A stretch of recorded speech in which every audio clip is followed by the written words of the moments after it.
এটা আমার third time trip Bardhaman lake. 2017 first time single এসেছিলাম। 2022-23 আই থিঙ্ক 22 এন্ড আর 23 তখন গার্লফ্রেন্ডের সাথে এসেছিলাম। আবার 2025 সিঙ্গেল এসেছি, আর সেম বাইক নিয়ে এসেছি। বাট আমাকে কোনোদিনও এই বাইক আমাকে ধোকা দেয়নি, অলওয়েজ আমাকে সাথ দিয়েছে। 3বার এসেছি, 3বারের মধ্যে একবার কখনো মিস করিনি, কোথাও আটকায়নি কোনো জায়গাতে।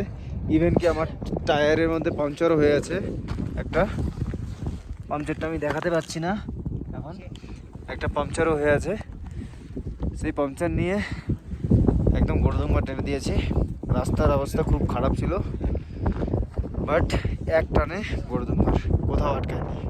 এত ভালো সাপোর্ট করেছে আমাকে আমার নান্নু পিয়ারি, এই জন্য একে এত বেশি ভালোবাসি। কোনোদিনও এর হাত ছাড়বো না।